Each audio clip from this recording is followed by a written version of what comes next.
পশু জবেহের নিয়ম ও দোয়া। দেখেন, উট, যদি কেউ উট কুরবানি দেয় তাহলে কিভাবে দিবে? সেটা দিবে হচ্ছে দাঁড়ানো অবস্থায় হলকম বা কণ্ঠনালীর গোড়ায় কুরবানির নিয়তে বিসমিল্লাহি আল্লাহু আকবার বলে অস্ত্র আঘাতের মাধ্যমে রক্ত প্রবাহিত করতে হয়।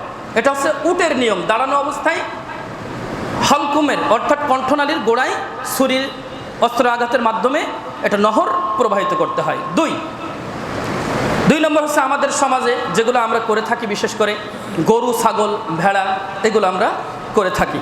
এগুলো কিভাবে করবেন? এভাবে হচ্ছে মাথা দক্ষিণ দিকে রেখে বাম কাতে ফেলে, মাথা দক্ষিণ দিকে রেখে বাম কাতে ফেলে কেবলামুখী হয়ে তারপরে কি করতে হবে?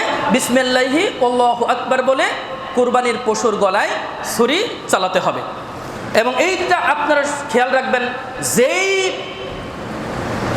অস্ত্র দিয়ে আমরা কুরবানির পশু জবাই করব এটা যেন খুব ধারালো হয়, যেন পশুর কোনো মতে কষ্ট না হয়, এই দিকটা খেয়াল রাখবেন। অনেকে আছে কুরবানি করার সময় পশুর সামনে ওই ছুরি ঘষাঘষি করে, পশুর সামনে ছুরি ধরে রেখেছে, এভাবে এটা করবেন না। লুকিয়ে নেবেন, একটু লুকিয়ে নিয়ে, ওরা কিন্তু সব বুঝতে পারে, বুঝছেন? লুকিয়ে নিয়ে যখন কুরবানির পশুর গলায় ছুরি দিবেন তখন ছুরিটা বের করে শুরু করে দেবেন ইনশাআল্লাহ। এইটা আমরা করবো ইনশাআল্লাহ। জবেহকালীন দোয়া, 1 নম্বর দোয়া সেটা হচ্ছে এই বিসমিল্লাহি আল্লাহু আকবার, অর্থাৎ আল্লাহর নামে, আল্লাহ মহান, এইটা বলবো।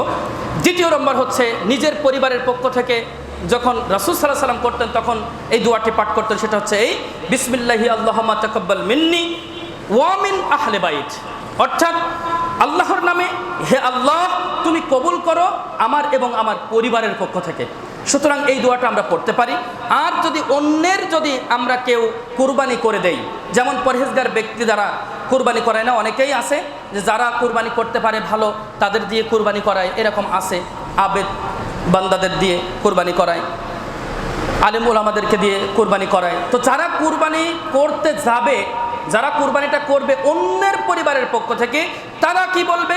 বিসমিল্লাহি আল্লাহুম্মা তাকাব্বাল মিন্নি ফুলান আহলে বাইত, অথবা ওই ব্যক্তির নাম বলতে পারে, এই ফুলানের জায়গায় ওই ব্যক্তির নাম বলতে পারে।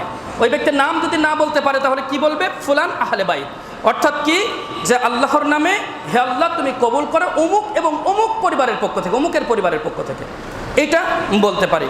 যদি ভুলে যায় দোয়া, হঠাৎ করে কেউ দোয়া ভুলে গিয়েছে, হতে পারে কিনা এরকম, ভোলামন, আরও ঈদের দিন, আনন্দের একটা দিন, ভুলতে পারে।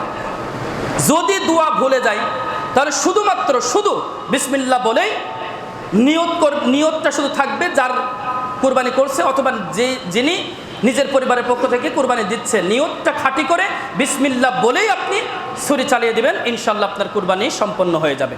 আশা করি বিষয়গুলো বুঝতে পেরেছেন।